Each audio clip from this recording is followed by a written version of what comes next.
June 3rd, 2020. As chairperson of the Board of Public Works, I find that due to the state of emergency declared by the governor as a result of the COVID-19 pandemic, and in accordance with the governor's emergency order number 12, pursuant to Executive Order 2020-04, this public body is authorized to meet electronically.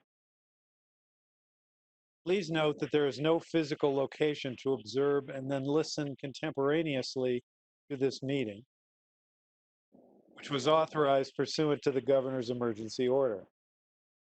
However, in accordance with the emergency order, I am confirming that we are first providing public access to the meeting by telephone, with additional access possibilities by video or other electronic means.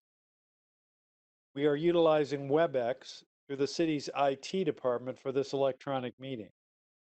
All members of the Board of Public Works have the ability to communicate contemporaneously during this meeting through this platform, and the public has access to contemporaneously listen to this meeting through dialing the following number: 978-990-5298, and by using the access code 273974.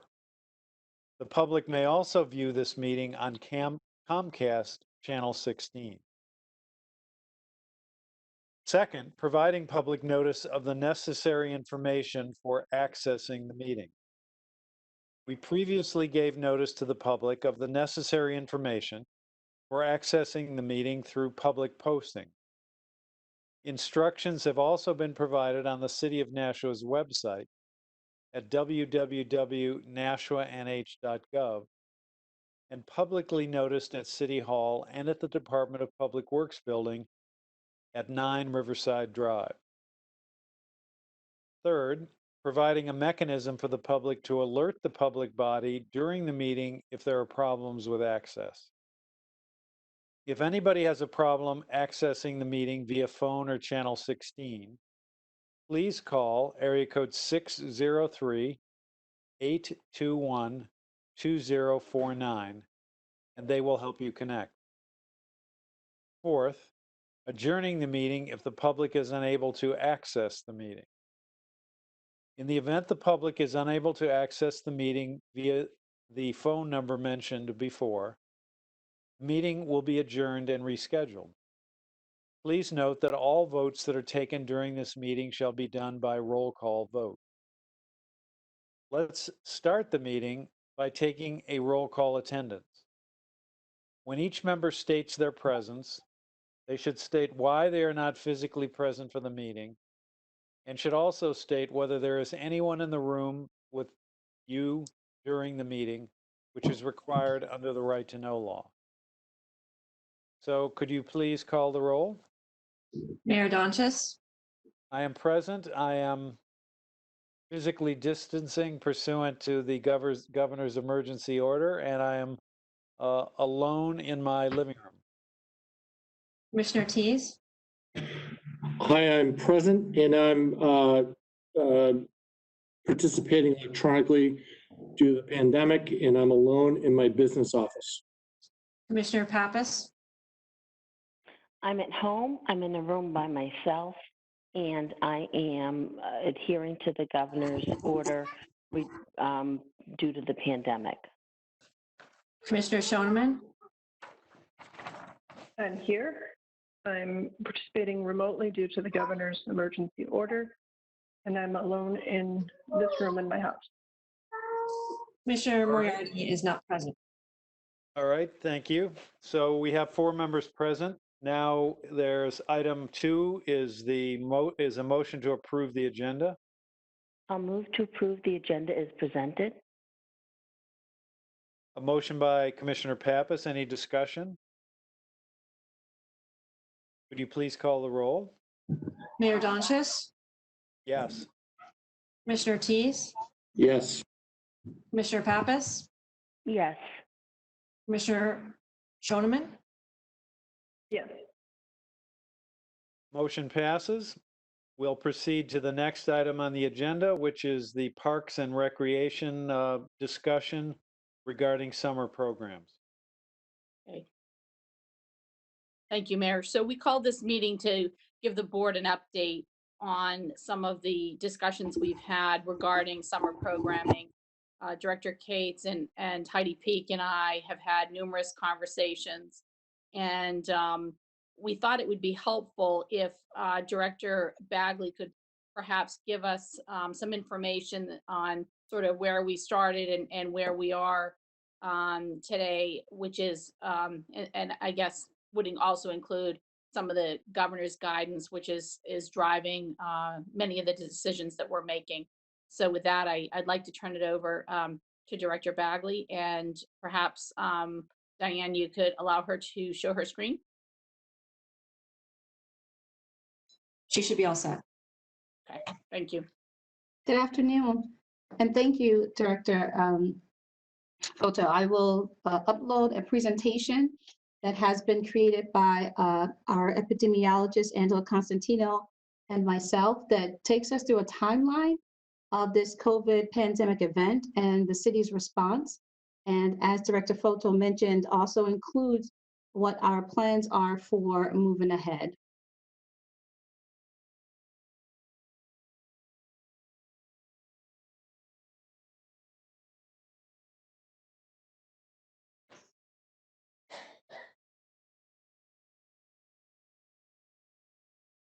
Are you able to see this presentation? I am. Thank you.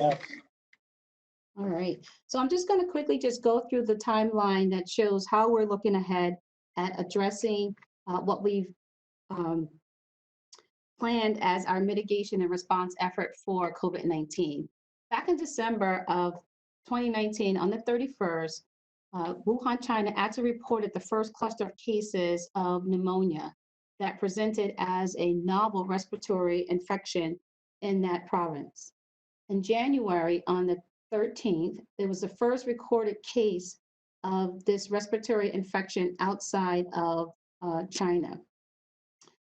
On January 9th, the World Health Organization named this disease as a novel coronavirus because it was new. It was the first time that this virus had jumped from the animal species to the human species, and then there was human-to-human spread. On January 14th, the World Health Organization identified the possibility of this spread based on the cases that were being presented. And on January 20th, the first case was reported in the United States. By the 31st of January, the United States declared a public health emergency because of the number of cases that were accumulating in the United States.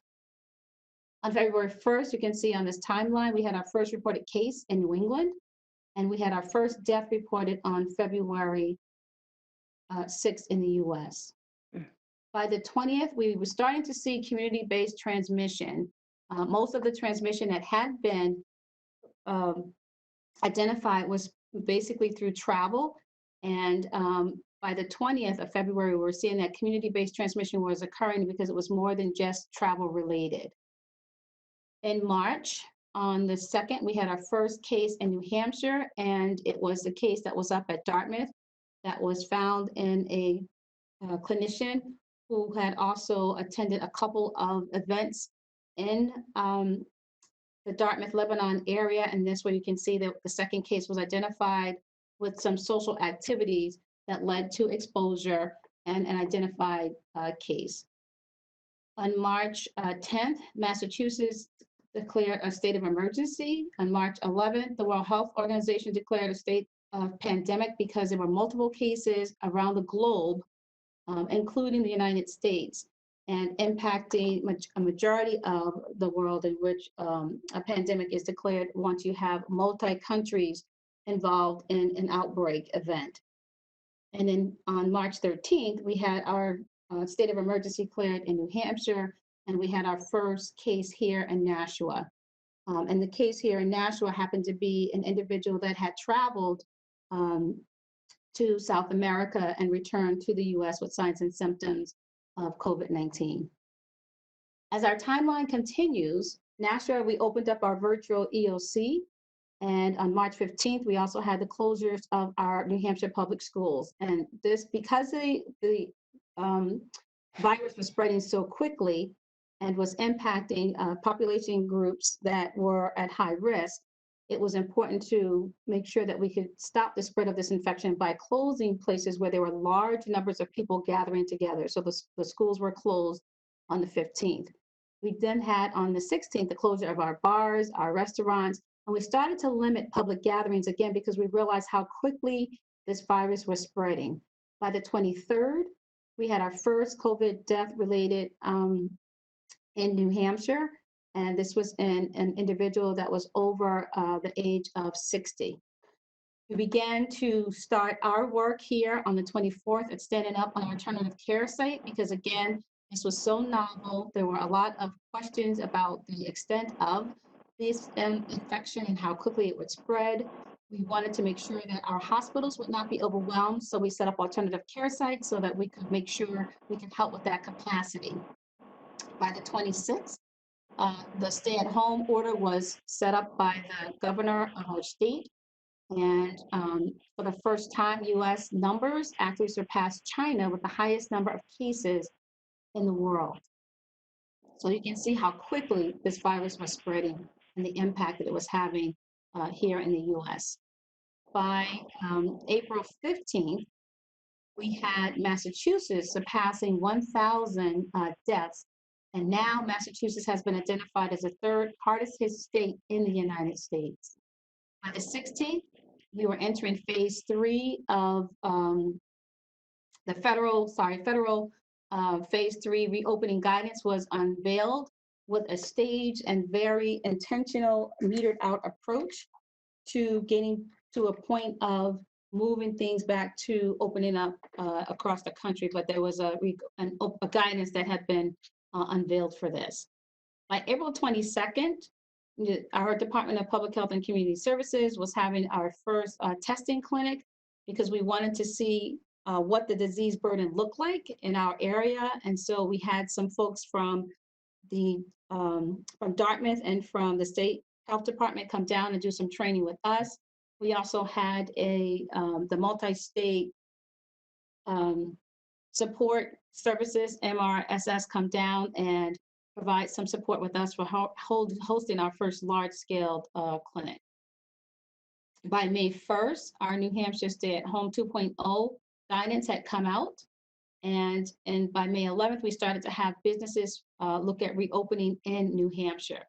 Now, all the while, we were also seeing numbers of cases, but we're also seeing numbers of recovery starting to take place as well.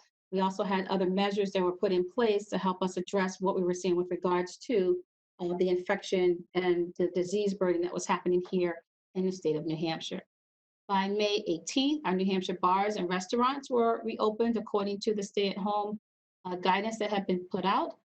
And by May 27th, we had hit our 70th day of response, of which also other retail services were also opened. And according to the guidances that have been pushed out by the governor, we've had a very slow approach to opening our businesses so that we could start to jumpstart our economy because of the impact of this viral infection in the state of New Hampshire as well as across the country, especially with the shutdown. The CDC put out a 3-phase approach at the federal level, which was adopted here at statewide and across the country. And we're using this 3-phase approach also as we continue to conduct our business here in New Hampshire and locally. The 3-stage approach looks at a regional gating criteria, and the gating criteria allows for us to stage based on satisfactorily being able to meet certain criteria before we open up things widely. And so it looks at symptoms, it looks at cases, and it looks at hospitals as well. The expectation is that we can see a downward trajectory of influenza-like illness or respiratory infection over a 14-day period. The object of the symptoms is also that we can equate that to seeing a downward trajectory of COVID-like symptoms as well. And looking at it over that same period of time with 14 days where we see a decrease in disease. Cases are also counted as a part of this criteria, and it's looked at on that same 14-day period. That 14-day period is that quarantine period or that incubation period where we see from point of contact with someone and the development of their disease. And so if we can see a decrease in the number of cases over that period, over a certain number of 14-day periods of what we call incubation periods, it allows for us to see that we're moving nicely to phasing and going from one stage to another stage. With regards to our hospitals, what we wanted to see was a decrease in the severity of the cases, having to be hospitalized, and allowing for the hospitals to have the capacity to treat patients without crisis care, meaning that we were seeing a decrease in the need or use of ICU beds, as well as using ventilators. And also the hospitals having the capacity to be able to do testing for their high-risk healthcare workers. And that included using the antibody testing as well. So these are the three components of this approach for regional gating and being able to satisfy these three criteria before we move into one phase or another. On this chart here, what you can see is the number of cases or the number of tests versus the positive percentage. And what we want to see is that number go down. And on this slide, you can actually see that over a period of time up until May 25th. You can see that there has been a decrease. Right now, for our state, we're looking at a percent positive rate of around 6.5% to 7%. In Nashua, this number is down to 5%. Can I ask a quick question when you're talking about testing? Yes. Do you have any ballpark figure for, okay, you have X number of people tested. Do you have does it give you any sense of how many people are positive without being tested? Or do you have, is there no way to know that? I don't think we have a way. I don't think we have a way of knowing that. So you're saying, would we know if there was a percentage of people that were positive without testing? Correct. No, there would be no way of gauging that without actually having a test done. Okay, gotcha. All right, thank you. The other component of the gating criteria was looking at symptoms. We're hoping that we can see a decrease. And as you can see from this slide with the peaks and then the downward and the peaks again, you can see that for the past 3 weeks, we've had a downward trajectory of the number of cases. We still have cases that are being reported, but the number is just not as high. And you can see that based on the navy blue line, there is the new cases per day for New Hampshire. The green line is new cases per day for Nashua, and then the orange line is the new cases per day for Hillsborough County. And you can see all of those are in a downward trajectory. And you can see for Nashua, ours is kind of leveled out. The approach that we've taken with trying to flatten the curve of this has been working. And you can see that in that flattening out down the blue line, which looks like it's like a teal blue, shows where you can see that flattening out there. And we continue to see a flattening of that. We want to have a reduction of at least 40% of cases per day in order for us to say that we've successfully met the gating criteria over a 14-day period. And as you can see here, again, we're seeing that is actually evident for us for Nashua. The gating criteria, along with the hospitals, again, we're looking at being able to treat patients without the crisis care. I mentioned this, and this slide just actually spells this out a little bit clearer. The other components of that include the hospitals not having problems with their staffing or having any shortages of personal protective equipment available for staffing. We have a meeting, and we just started as of June 1st. We've cut back on that to meet 3 days a week. But prior to that, we were meeting daily with the hospitals, and they were giving us updates on what their situation was so that we could actually provide our surveillance and observation of their capacity to serve individuals who were being admitted into the hospital.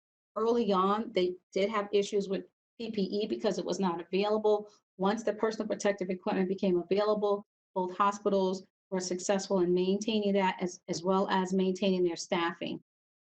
During the course of the 70-day period, at no time did any of the hospitals run into a situation where they did not have enough staffing capacity to actually serve the individuals who were admitted into their hospitals. We did have one point where one of our hospitals got to a point of having all of their ICU beds full and very close status of their med-surg beds full that lasted for a weekend, and they returned back to status quo for the hospitals. So we never actually really had to use our alternative care site or get that activated because our hospitals have been able to very effectively manage the capacity of caring for individuals in the hospital. And both of the hospitals have had the opportunity and the availability of being able to test their healthcare workers. Both hospitals have had staff on isolation and quarantine. At no point in time did that number ever go above 15.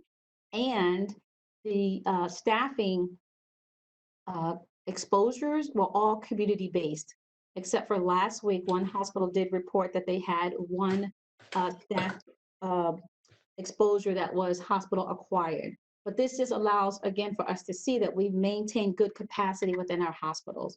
And I'm just going to quickly go through these slides so that you just have an idea of what the phase one again.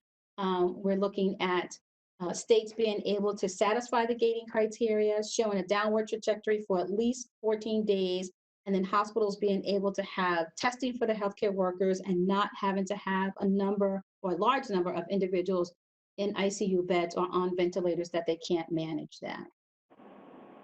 The expectation with phase one is that we still maintain our vigilance around vulnerable individuals. And when the governor put out the, we're still on the stay-at-home order is still in effect as we try to open up our economy and make things available for businesses to start getting people back to work and making things accessible to folks. We still need our vulnerable individuals to continue shelter in place, meaning not to get out into the public where they can be exposed to COVID-19. Vulnerable individuals include those over 60, those who have underlying health conditions such as high blood pressure, diabetes, chronic illnesses, obesity, asthma, COPD, chronic obstructive pulmonary disorder, lupus. Those individuals, because this virus elicits an immune response, and if their immune response is weakened or depressed, they have poor outcomes when they're infected by this disease. It also includes individuals when in public, making sure that they can maintain social distancing, not gathering in spaces or places where there's more than 10 people, and then also minimizing non-essential travel. So that was phase one. As far as for employers, encouraging telework, which we've done, lots of businesses and our organizations allow for people to work from home, and then putting in places strategies where people could return to work in phases, making sure that common areas were closed, non-essential travel, and then making sure that there's accommodations for individuals who are part of that vulnerable population if and when they did return to work. This goes into some of the specific industries. I'm just going to go through some of these really quickly. This was a really important presentation for us presenting to the city so that we could see where we were with regards to opening things up. During phase one, schools and daycares closed, visitors to hospitals was prohibited, large venues shut down, elective surgeries were canceled, and gyms were closed and bars were closed. Phase two. So we talked about that incubation period and maintaining a decrease in number of cases and maintaining the hospital's capacity to be able to serve. This is where we see we are right now. We've had over 30 days or close to 30 days where we have not had a bump up in our cases. And so we're moving very nicely. We've gone through at least 2 incubation periods so far for us. Since we've satisfied that gating criteria, it allows for us to be able to move into phase two. This is what this looks like. We still want vulnerable individuals to continue to shelter in place, meaning reducing their exposure to large crowds or being out in the community where they can have exposure to COVID-19. For all other individuals, if they're in public places, making sure that they can continue to maximize their social distancing. having gatherings together no more than 50, and non-essential travel resuming. And again, people doing that carefully and very measured. As far as in the workplace, encouraging telework where possible and where people, if they're doing their work from home as effectively and efficiently as they can, maintaining that. Again, making sure that common areas are closed. So again, we don't have people congregating and exposing one another to the virus. And again, travel related, non-essential travel can resume, and then strongly making considerations in the workplace for individuals who are considered a part of the vulnerable population. I think this is where this presentation is most relative to this particular board meetings, where we're looking at the different types of activities that can be implemented while we're in phase 2, very specific to different types of industries with schools, senior care facilities, large venues. What do those need to look like? Maintaining as much social distancing as possible with those. Our hospitals have begun to have elective surgeries in place. Again, making sure that certain guidelines are maintained to reduce as much exposure and disease as possible. Gyms opening up as long as they can maintain physical distancing and sanitation protocols. And bars are operating with diminished standing room capacity where applicable and where appropriate. And so where this impacts this particular board is looking at what types of activities daycares, camps can reopen, and how do those things look when they are open. Phase 3, we're looking to get there. This is when we've satisfied the gating criteria for 3 phases, and we haven't had a bump up. We still want our vulnerable individuals and populations to maintain as much social distancing as they can, but they can start to engage in public interactions, but should do that in a very careful way. And low-risk populations should consider minimizing their time spent in crowded environments. And so, yes, as things open up, we're still on the stay-at-home order because of the idea that if we could have as few people gather together and congregate activities, this will allow for us to reduce the spread of infection. And this is what this looks like for employers. So we're not quite here yet, but we're moving towards this as we get past this next 2 weeks of maintaining that downward trajectory. And then these are the guidelines that have come forth from New Hampshire, the guidance.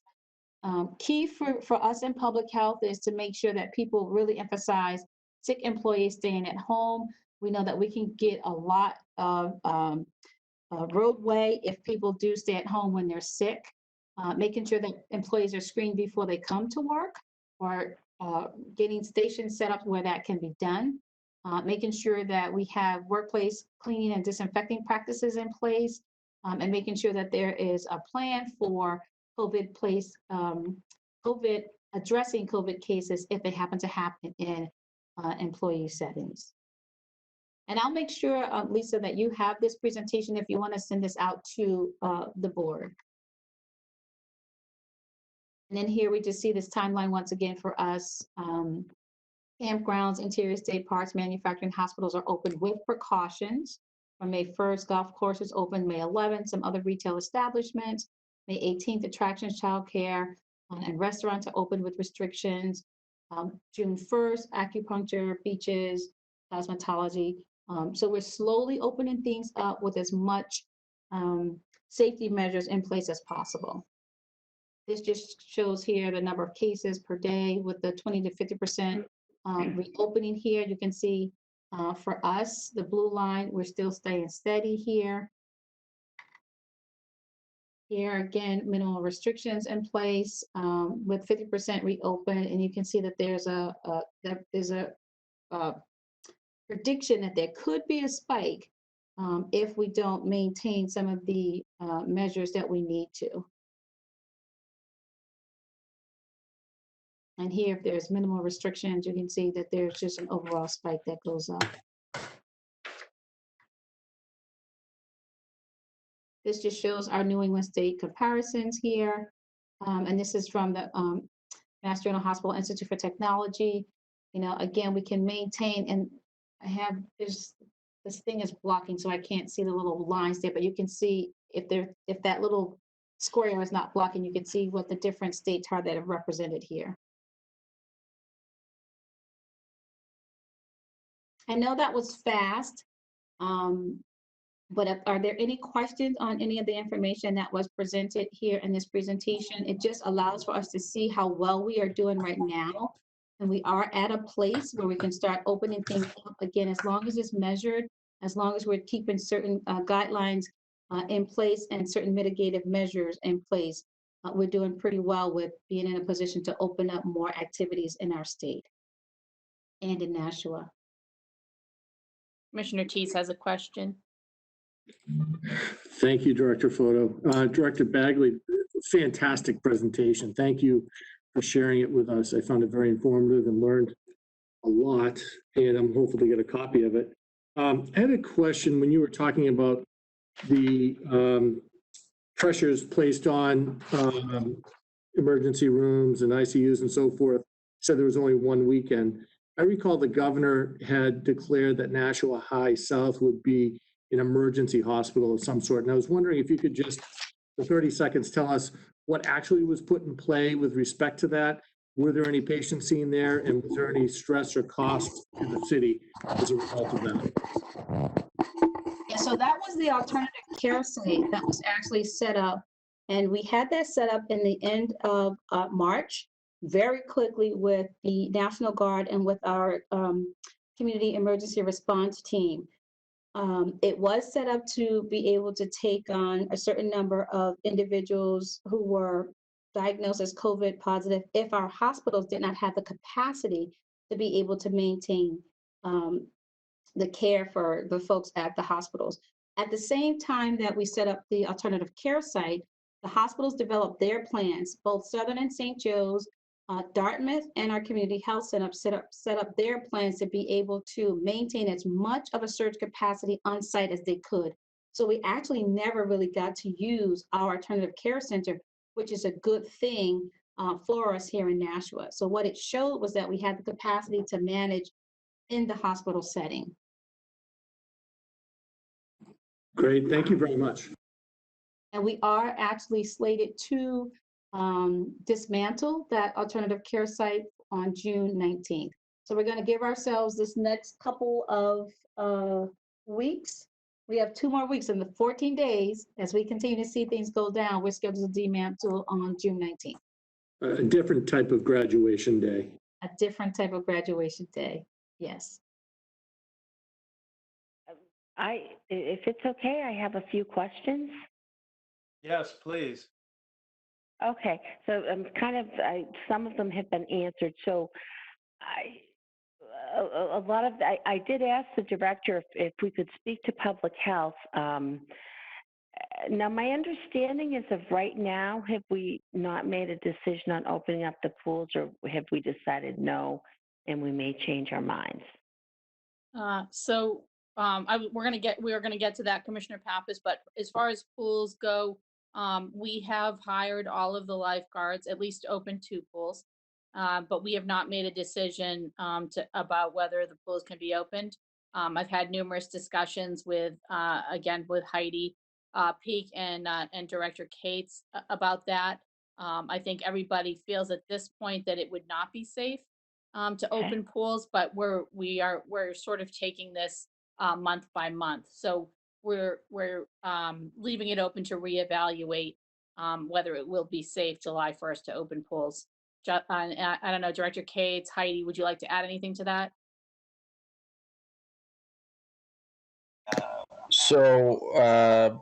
Yeah, I think that's a pretty good overview. From our perspective currently, it's just not going to be really a safe situation for us to be able to open the pools up here within the city, and many of our neighboring cities that are of our size and scale have also decided the same thing. So I think it would be challenging for us to really move forward that direction. Heidi, anything to add? Yeah, can you all hear me all right? I'm a little new to WebEx. I'm far more comfortable with our other platforms that we use. Few factors. Oh, go ahead. Did I hear somebody? I can hear you. Okay, thank you. We've been watching the numbers, like Director Bagley talked about very carefully, and have been weighing this out as best we can to try to figure out what the best course of action is. And one of the things that gave me pause was this new multi-inflammatory syndrome within children. And because the beginning of this pandemic, we were fairly confident that it didn't seem to affect children the same way that it did adults. And as we started to see a couple of numbers in the Nashua area of children affected and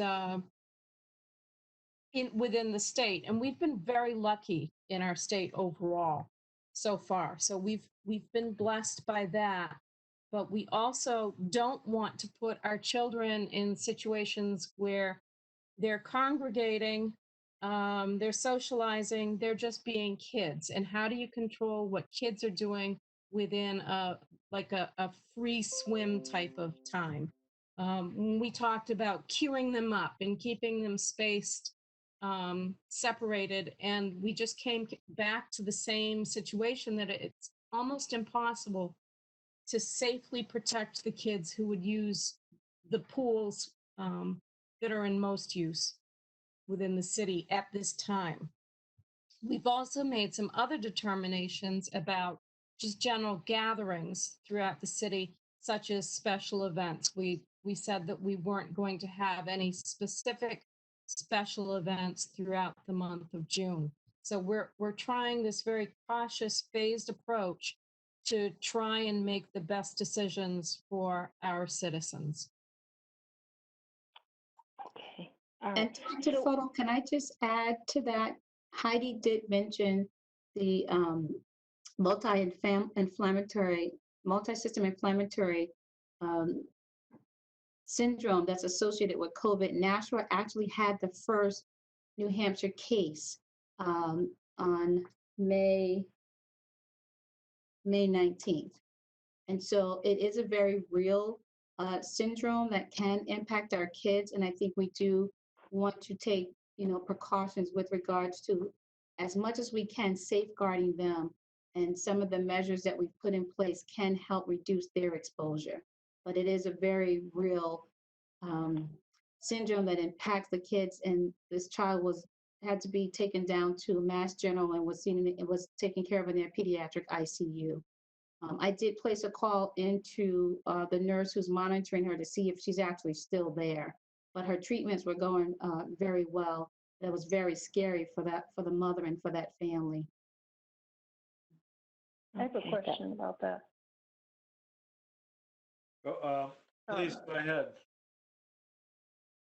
Commissioner Schiff, go ahead. How many cases of the inflammatory syndrome have we seen locally and overall? And how do we know that it's associated with COVID-19?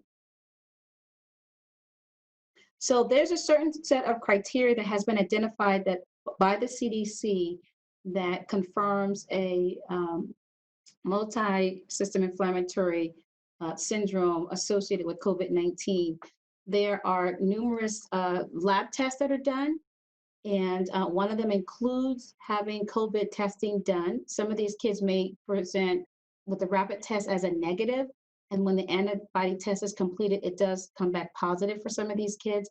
The presentation of rash disseminated either on their trunk or on their bodies, their hands and their feet, high fever, inflammatory gastric disorder. They may have diarrhea, they may have vomiting, and the high fever. So there are four main things that they look at, and then they look at certain lab tests that show multi-system involvement. And so this kid had issues with her respiratory system, her cardiovascular system, her renal system. All of those lab values were off. And so there's a form that I had to fill out. I did the investigation on this kid, and all of those things were irregular. So she was a definite confirmed case of what we're calling MISC, and they call it associated with COVID right now. And the key piece of it was that initially when she was seen at the hospital and tested here, her test came back negative, but once she got down to Boston, when they ran another test on her acute disease test came back as positive. So there's very strict criteria that they look at for diagnosing those cases. We've only had one so far that met all of those criteria. So we've had one case in all of Nashville or one case in all of New Hampshire? One case so far that met that criteria in New Hampshire that we're aware of. The state hasn't reported out any others as of yet. I will tell you that I have, through some of the case investigations that I've done, I have had kids and asking the parents to tell me how their kids are doing that have described some of those symptoms. But unless they meet all of them and unless they're seen in a hospital to have the laboratory confirmation done for multi-organ involvement, they do not meet the MIS criteria. But I have had kids who've had the abdominal pain with the fever and the rash, but and this is unfortunate, their doctors never had them come in to get tested for anything further. So these kids probably recovered with a mild case of it. Our one child that ended up being transported down to Mass General started to go downhill very, very quickly after one day of being in our pediatric ICU here at Southern. If I may, anyone who knows me, it gets very bored quickly by hearing me talk about doctor radio, but New York City has certainly been impacted.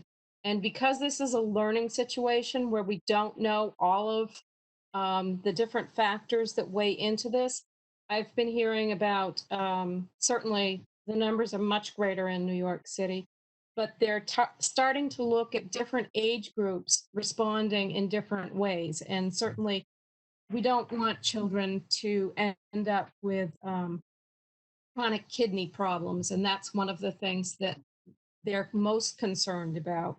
And so again, this is an overabundance of caution, but just putting the children into an area where they're going to be in close proximity to other children not of their household gives us pause. And we also know that kids can take that home to family members if they catch it as well. So that's where we got hung up with the decision making about pools specifically. We've also had a lot of ongoing discussions about like I said, about events and what does this mean for summer camp? And the state's come out with some guidance for summer camps that is very limiting. And I don't know if it's feasible for us to pursue some of those limits, such as number of children. I think Justin, I can't remember the ratio off the top of my head, but I believe it's like 10 children to be gathered at a time together. Yeah, it's 9-to-1 typically is the ratio that they use. So that's a very different scenario than how we normally do things, but the whole world is kind of off its axis where this is a very different thing, and we're not going to know a lot of the deciding factors until we're midway or past through some of this.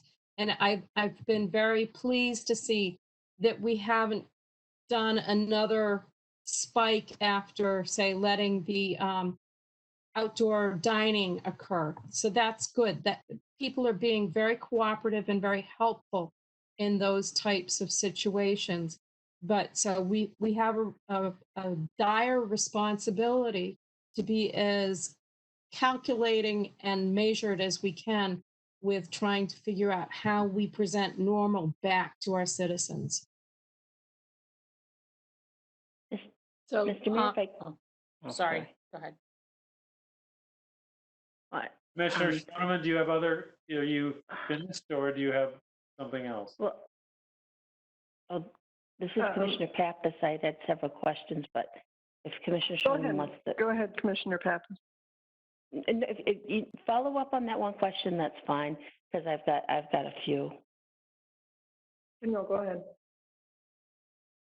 All right, so I have a few questions related generally to public gatherings, and I come from this as an older parent with kids that like to get out. I'm an older parent in a risk group, so I have a couple of questions about gatherings. But I have one question regarding employees. So I would like to ask this to the director.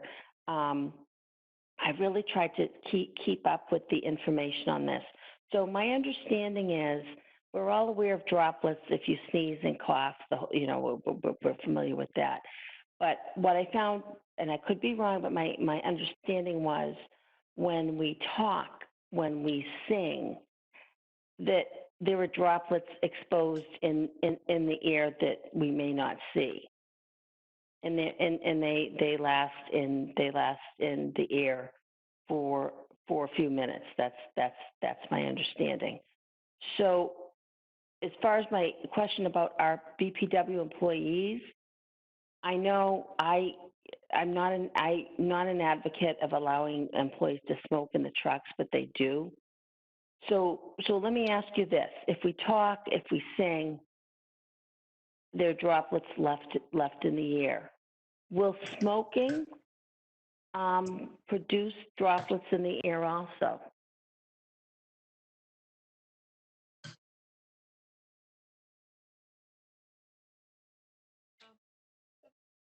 Is that a question for me? Yeah, that's a question I would let public health answer. Oh. I don't know the answer to that. I'm more familiar with vaping. Vaping is, when it comes to COVID, it's much more dangerous. But certainly when someone is exhaling from cigarette smoking, yes, that is a problem, and it is a way to spread the droplets. Okay, so in other words, if there were 2 to 3 people in a truck and someone's in a truck smoking, obviously you're not going to be wearing a mask when you smoke. So it might be incumbent upon us to come up with rules regarding that. No, Commissioner Pappas, they are not allowed to. They must have a mask on if there is more than one person in a vehicle. So they would not, just by virtue of that, they would not be able to smoke if there were more than one person in the vehicle, because they must have a mask on. But if it's one person smoking, and I don't know, I guess perhaps I actually was hoping that public health would answer that. But I may ask the mayor. I may come up with some ideas about some additional rules that we come up with during this, because I do think that COVID does affect the lungs, and I think it's unfair for people to have to go into trucks that, number one, smell like smoke.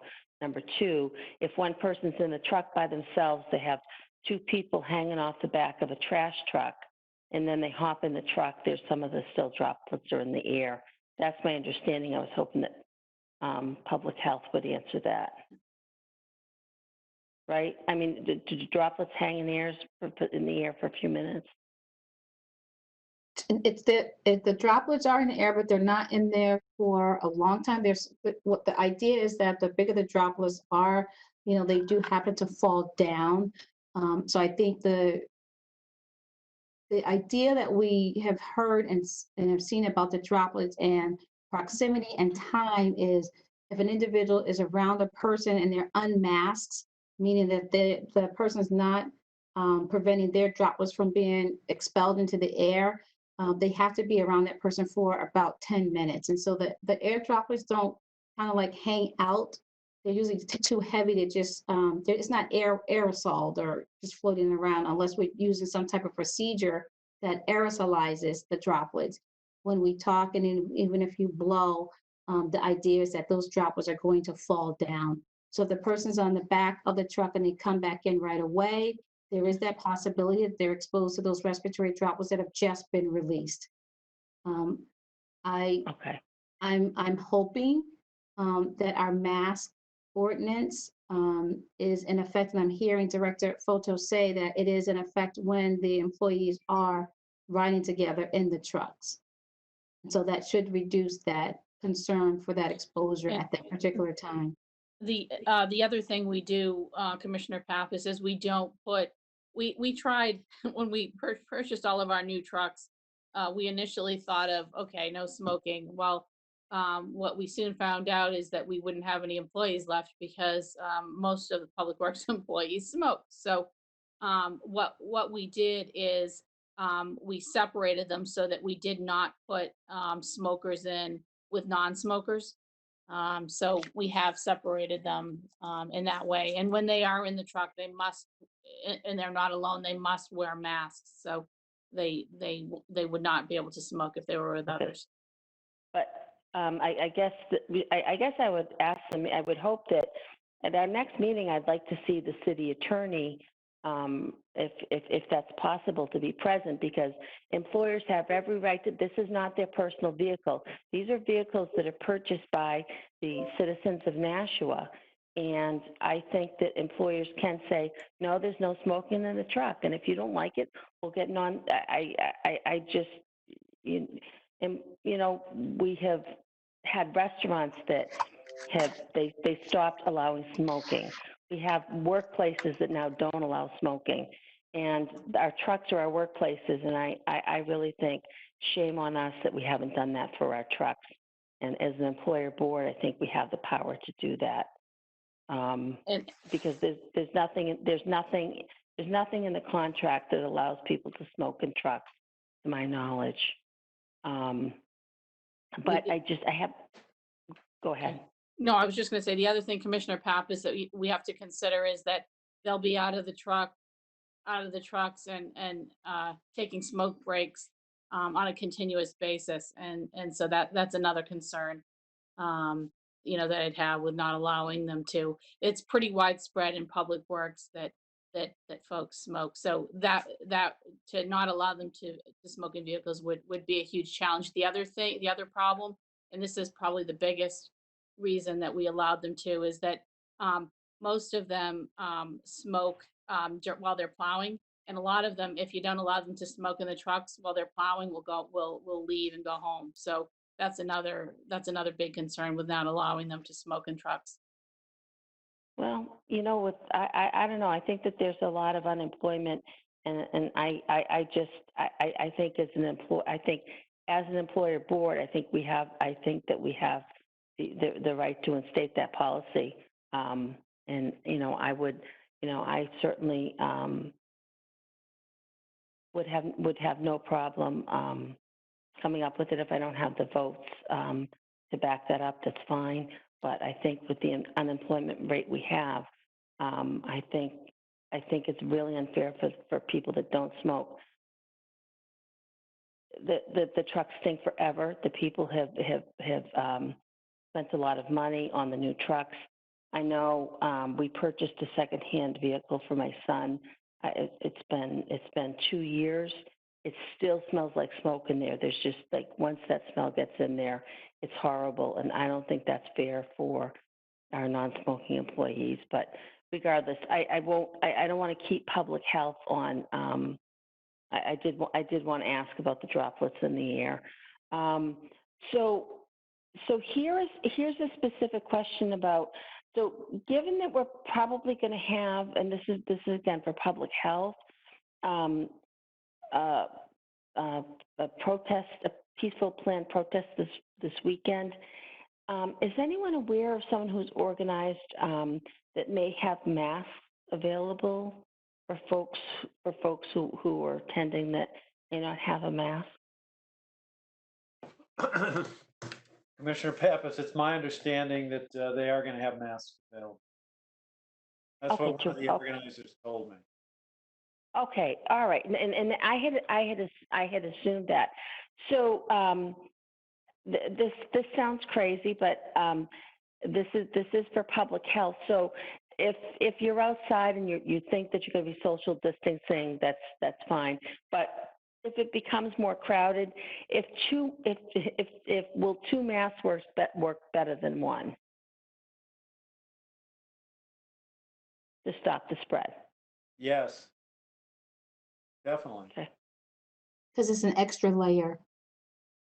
Yeah, no, exactly. Because all right. So that's what I was thinking, and just my final comment to Director Bagley. I never gave much thought for Director of Public Health, but as someone who's been at increased risk of different with a flu or anything else due to asthma, I thought it was great that one of your first years on the job, I think it was your first year on the job, that you suggested for Valentine's Day that people get a flu shot even if they hadn't had one, because that's how you express your appreciation and love by not having others get sick, and I was very impressed with that, and I've also been very impressed with your response to the hepatitis B. And again, this all happened before the COVID outbreak, and how your department reached out to the homeless, and I think it's been terrific, and I hope you keep up the good work. Thank you. Thank you. Thank you. All right, is there anything else from any further presentation?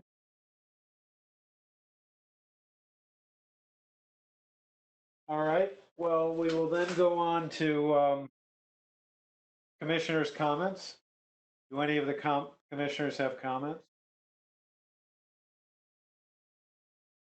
I think we should I probably, guess I'm sorry, Commissioner Pappas, I think we should probably talk about a few of the summer programming things that we've been working on, just so the commissioners are informed, Fine.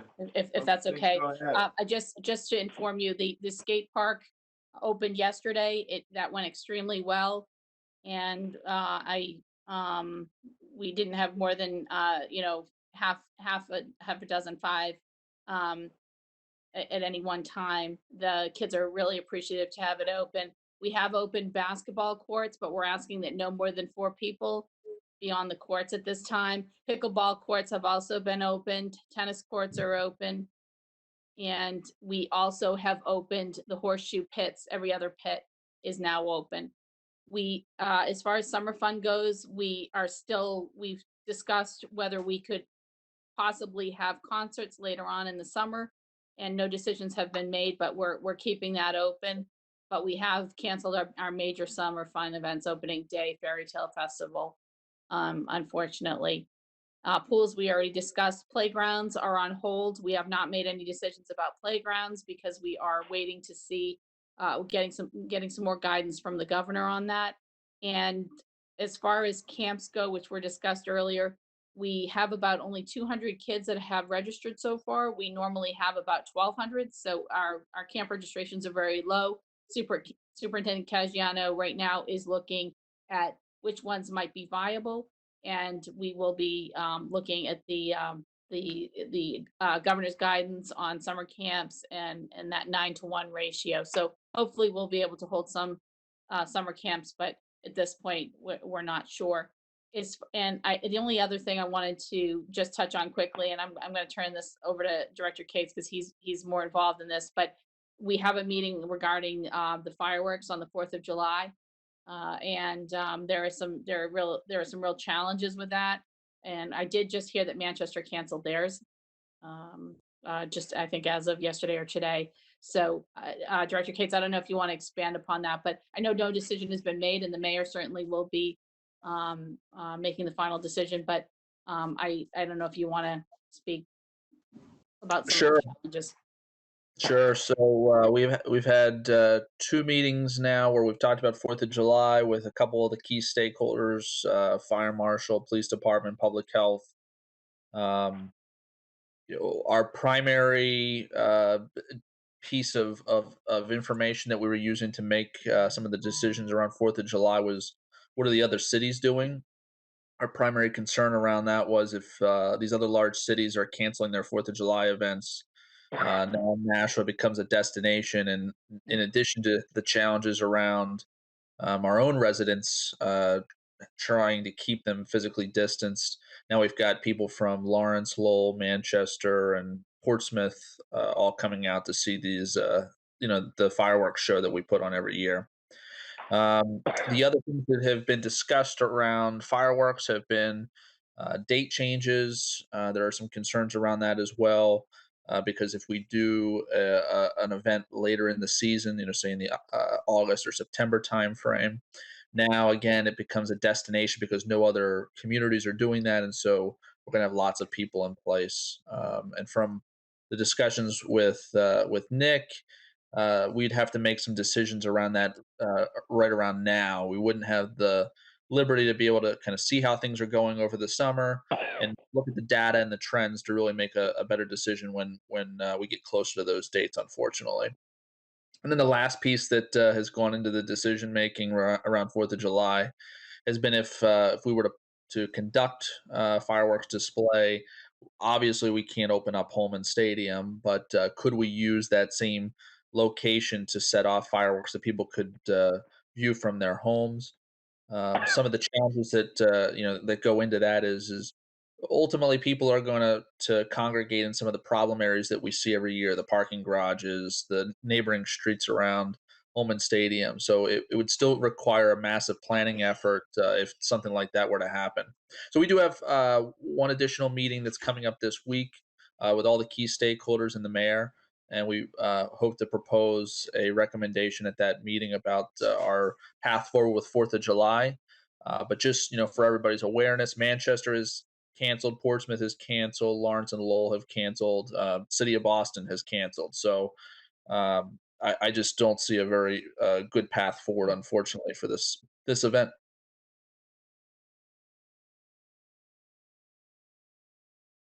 That's all, Mayor. Thank you. All right.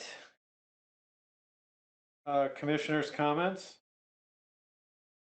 I have two comments. First off, I feel badly. I didn't want to cut off Commissioner Shoneman. I felt like when Public Health was here, she might have had additional questions. And I apologize if I cut her off. I don't know that you did, but if Commissioner Shoneman has anything else, she can ask now or. I do have a COVID-related question. When are we going to be in meeting again in person?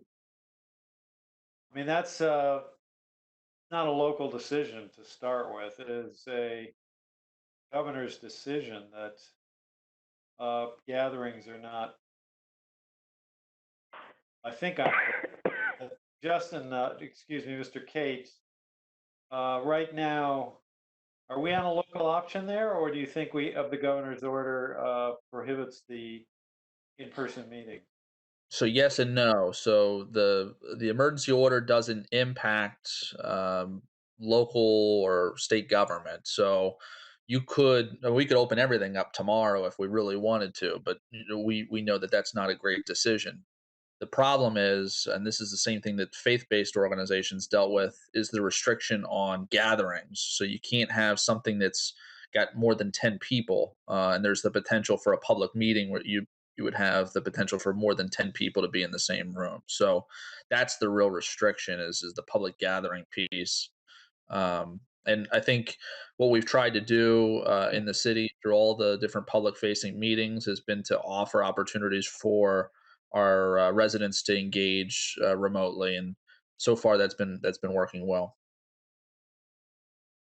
Are we not in phase 2 where we're allowed to have 50 people? We are not in that phase yet. Okay. So the places of worship are open at 40% capacity, and that's going to be more than 50 people in a lot of cases. So am I not understanding what phase we're in? I think it's a good question. Unfortunately, in each state, and even here within the state of New Hampshire, the phase recommendations that have been provided by the CDC are not followed to the T. So there's been liberties made for certain types of disciplines, sectors, based on feedback from those groups that want to try and start resuming some activities. So from my understanding, and I'll let Bobby provide further insight if she has any, that the faith-based institutions are actually opening up a little earlier than really the guidance is being provided from CDC. I think that part of the answer is that the religious services have been permitted more earlier, because I think they are factoring in the, the constitutional right to practice religion, and so they're trying to pay that respect while at the same time, trying to keep people as safe as possible. So I think that it involves the interplay of the religious freedom with the desire to try to keep people as safe as possible. Yeah, and if I may, I've had an opportunity to meet with some of our faith-based leaders and their plans for opening up, and some of them are really going to work within the parameters of maintaining as much social distancing as they can. They're going to continue to have some of their services continue to go by Zoom, and then allowing for small numbers of congregants to come into the churches or their places of worship. They are going to reduce or not allow singing where they know that the spread of droplets can occur and can be projected. Some have also mentioned purchasing the barriers, the guards, and putting those at their pulpits so that when they're talking, they won't spray droplets out into the congregation. For those that are planning on having anyone sing, it'll be one person and not their choirs. So they're being very intentional about their planning on the different activities that they are going to have in their churches. They are practicing social distancing by only allowing families to sit together, and then everybody else has to be 6 feet apart. So they're setting up their churches that way as well. And that's just for just a few of the faith-based leaders that have connected with us directly. I was on a call with the Vermont and New Hampshire Baptist congregation, congregational leaders, a week and a half ago, and that was a part of their plan. And some of them were going to really restrict how many people they were allowing to come into their houses of worship. Thank you. Just as a side note, I heard a rumor, I don't know if it's true, that the New Hampshire State Senate is going to be meeting in the House of Representatives place where they have their meeting in the House. Have you heard that? That is correct. And the House of Representatives is meeting at UNH. Would it be outer limits for us to consider meeting in the Board of Aldermen room? We could space out, plenty of room for plenty of people to be 6 feet apart, but we could resume in-person meetings if we have that space. We're not a large board. Yeah, I don't think the challenge is around the board itself. I think it's the potential for an audience is really the concern. I know that many of our public meetings don't have substantial audiences, but I think if the potential is there that many people could show up, especially more than 10, that would be the concern that we have. I think another piece to consider is from my perspective, I think that we should look at all of the boards and public facing bodies starting at the same time rather than having individualized groups like the Board of Public Works start and then wait longer for something like the Board of Aldermen or Board of Education. So that would be a better strategy for the city, is if all groups were able to meet publicly at a certain date.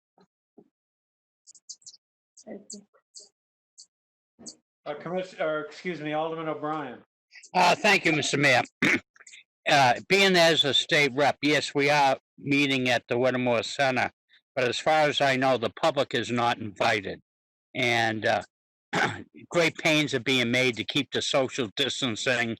We are going to be on a lockdown. We're told that bring our own lunch in such a way.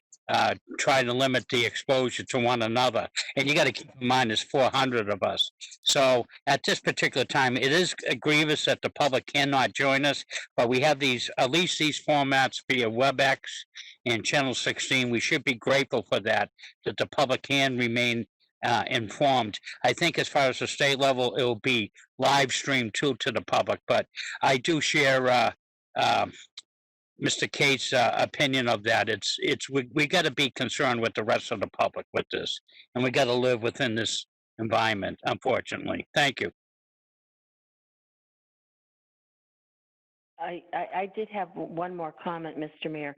I will I may be sending a memo in my thoughts regarding employees smoking, because it's something that has really been a head scratcher for me, that, you know, the restaurant industry has been able to adapt to the no smoking. And I think as an employer, we can say no smoking in the truck. We have, we know when vehicles are stopped or stalled. We allow plenty of breaks for our employees, and I really, really disagree with the smoking, and I really disagree with the smoking in the truck, and I think, you know, with this COVID, it makes it even worse, and you know, I think that you know, given also that, you know, I almost would think that it might be worth an investment in trying to get some employees to quit smoking, but I don't think that we should be encouraging smoking during our workday, certainly in trucks, when we have plenty of breaks for folks to be able to indulge in a cigarette or vaping, whichever they wish. So anyway, thank you. Any other commissioner comments? If not, is there a motion to adjourn? I'll move to adjourn. Commissioner Pappas made the motion. Could we please call the roll? Mayor Donches, Yes. Yes. Commissioner Pappas, Yes. Commissioner Shoneman, Yes.